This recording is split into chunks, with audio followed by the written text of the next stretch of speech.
नमस्कार. पुस्तकाचे नाव एक होता कारवर, लेखिका वीणा गवाणकर. पुढील भाग. मी येत आहे.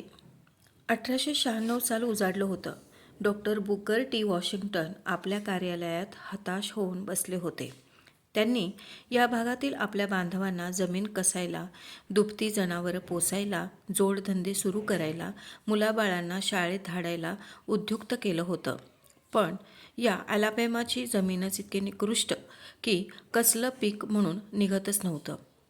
चाऱ्याअभावी दुभत्या जनावरांची जोपासना व पैदास योग्य प्रकारे होत नव्हती आणि हे असं असताना अर्धपोटी मुलांनी शाळेत यायचं कशाच्या जोरावर, यक्षप्रश्न होता. या प्रश्नाची उकल करण्यासाठी विनाशाच्या गर्तेकडे वेगाने खेचल्या जाणाऱ्या अलाबॅमाला वाचविण्यासाठी, भुकेच्या खाईत सापडलेल्या आपल्या दलित बांधवांना वर खेचण्यासाठी शास्त्रशुद्ध पद्धतीने ही परिस्थिती हाताळू शकणारा एखादा समर्थ मदतनीस डॉक्टर वॉशिंग्टन यांना हवा होता.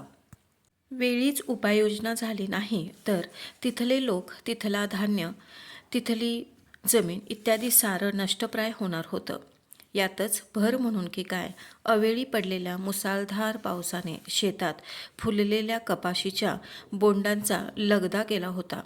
संकट अशी झुंडीने चालून आली होती, सारीकडून पाश आवळत आणत होती. डॉक्टर वॉशिंग्टन विचार करत होते. एकाएकी त्याला आठवलं, त्यांच्या आयोवातील एका भाषणाच्या वेळी त्यांचं अभिनंदन करताना एका श्रोत्याने त्यांना म्हटलं होतं, आणखी एका सुशिक्षित मुक्त मानवाशी हस्तांदोलन करताना मला आनंद होत आहे. आम्ही आमच्या परीने प्रयत्न करत आहोत, एवढं खरं.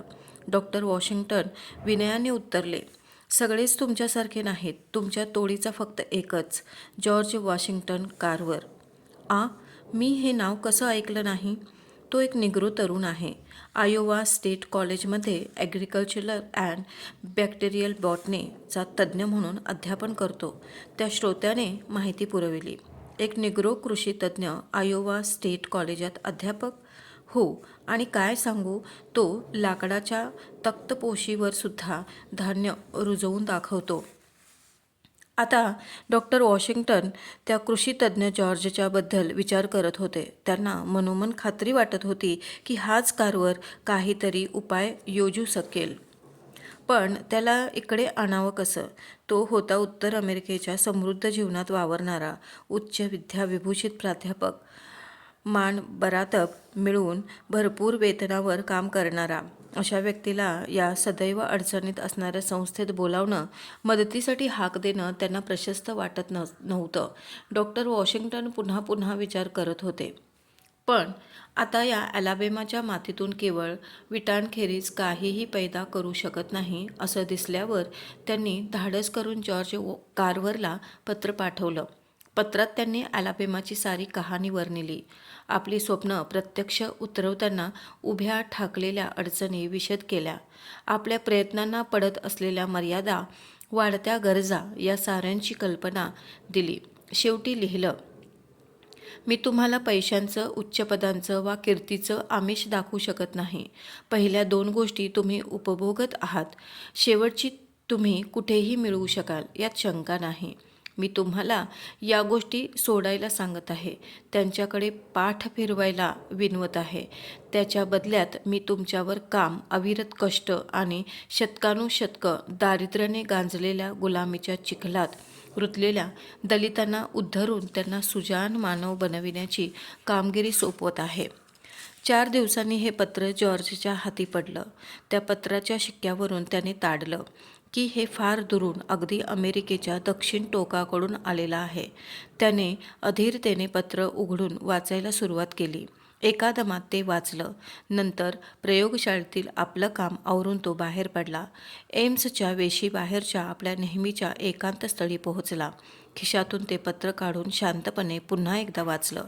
वाचून झाल्यावर 2 क्षण विचार केला. खिशातून छोटीशी डायरी काढून तिचं एक कोरं पान अलग केलं. त्या पानावर 3च शब्द खरडले, मी येत आहे.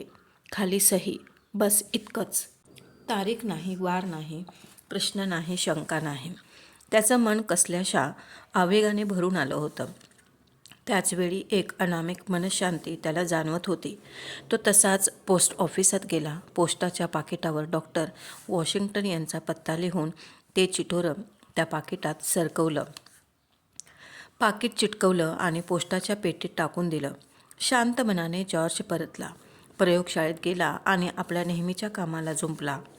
MS पदवी मिळविल्यानंतर आयुष्यात कधी नव्हे एकदा आनंद त्याला झाला होता. पण या आनंदाला कुठेतरी पोच होते, निखळ समाधान नव्हतं. तळ दक्षिणेत त्याचे लाखो बांधव भुके कंगाल अवस्थेत होते. ज्ञानप्रकाशात यायला धडपडत होते. जॉर्ज त्यांचाच होता. त्याला त्याचं ज्ञान बांधवाच्या उत्कर्षासाठी वापरायचं होतं. मारिया त्याने घालून दिलेली आण पुरी करायची होती. परमेश्वराने त्यांच्यासाठी कामाची आखणी करून ठेवली होती. देवाच्या मार्गदर्शनाखाली ते पुरं करायला हवं होतं. डॉक्टर वॉशिंग्टन यांच्या महान कार्याची माहिती त्याला होतीच. त्याची अनेक भाषणं वृत्तपत्रातून वाचायला मिळाली होती. वॉशिंग समस्येवर त्यांच्याकडे तोडगा आहे याचं समाधान जॉर्जला वाटत होतं.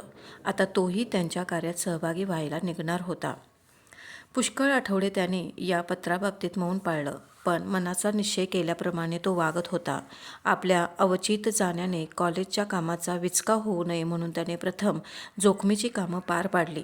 आपल्या पश्चातही प्रयोगशाळेतील संशोधन कार्यात खंड पडू नये, आपल्या वाचून काही अडू नये म्हणून आपल्या मदतनीसांना कामं समजावून दिली.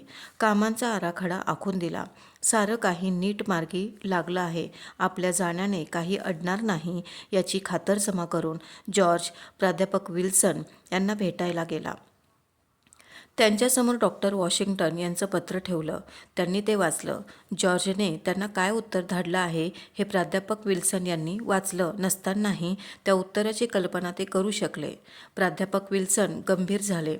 जॉर्जने न सांगताच त्याचा निर्णय त्यांच्या ध्यानात आला होता. त्यांच्या गंभीर मुद्रेचा अर्थ लक्षात घेऊन जॉर्ज म्हणाला, "मी येतो असं लिहून टाकलं." जॉर्ज हे अटळच होतं. कधी ना कधी घडणारच होतं. विलक्षण उदास सुरात प्राध्यापक विल्सन बोलत होते. "ते आज घडतंय इतकंच. आम्ही पूर्णपणे जाणून होतो की तुला फार दिवस आम्ही इथे अडकवून ठेवू शकणार नाही. माझ्या मागे संशोधन व कार्यशाळा यांच्या कार्यात खंड पडू नये म्हणून मी सारी व्यवस्था लावून दिली आहे. मदतनीसही तरबेज झाला आहे. मला वाटतं माझ्या जाण्याने फारसं अडणार नाही." "ते सारं खरं आहे, मलाही मान्य आहे. पण जॉर्ज, तुझी जागा कोण घेऊ शकेल?" नंतर ते दोघे मिळून संस्थेच्या अध्यक्षांकडे गेले. त्यांनीही डॉक्टर वॉशिंग्टन यांचं पत्र वाचलं. सारं काही समजून चुकल्याप्रमाणे ते म्हणाले, "उदात्त ध्येयाकडे पाठ फिरवणं म्हणजे करंटेपणा आहे, मूढता आहे. ते तुला मानमरातब सोडायला विनवत आहेत, पण त्याच्या बदल्यात चिरंतन शाश्वत मूल्य जोपासण्याची सुसंधी देत आहेत. आता नाकर्तेपणा नको." त्यांनी जॉर्जचा हात हाती घेतला आणि भरल्या डोळ्यांनी रुद्ध कंठाने, "जॉर्ज, तुला आठवत असेल, यापूर्वीही तुला एका कॉलेजने कृषी विभागात नोकरी देऊ केली होती. त्यावेळी प्राध्यापक विल्सन यांनी काय उत्तर दिलं होतं?"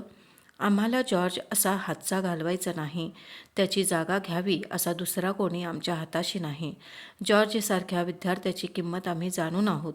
हे शब्द कदाचित कौतुकाचे वाटतील, पण जॉर्ज त्या कौतुकाला पात्र आहे हे निःसंशय. "पण यावेळी आम्ही तुला अडवून ठेवू शकत नाही. तुझ्या जीवितकार्याची जाणीव आम्हाला आहे. संकुचित विश्वात तुला अडकवून जखडून ठेवण्याचं पाप आम्ही करणार नाही. जा, देव तुझा पाठीराखा आहे. शुभस्य शीघ्रम." कॉलेजतर्फे त्याला निरोप देण्यात आला. या निरोप समारंभात प्राध्यापक विल्सननी विद्यार्थ्यांच्या वतीने त्याला एक उत्तम प्रतीचा मायक्रोस्कोप भेट दिला. उत्तरात दाखल बोलताना जॉर्ज गहिवरला. तो म्हणाला, "आज मी जो काही आहे तो या कॉलेजमुळे. त्यासाठी आणि या सुंदर अपूर्व भेटीसाठी मी तुमचा शतशः ऋणी आहे." हुशार आणि तल्लख जॉर्जला MS नंतर PhD मिळवणं कठीण नव्हतं. पण डॉक्टर वॉशिंग्टन यांचं पत्र हातात पडताच वैयक्तिक विकासाचा मार्ग सोडून जॉर्ज आपल्या बांधवांची सेवा करायला टस्केगीला निघाला. Tuskegee normal and industrial school for Negroes या संस्थेत director and instructor in scientific agricultural and dairy science या पदावर त्याची नेमणूक झाली होती. पगार होता वार्षिक $1500. धन्यवाद.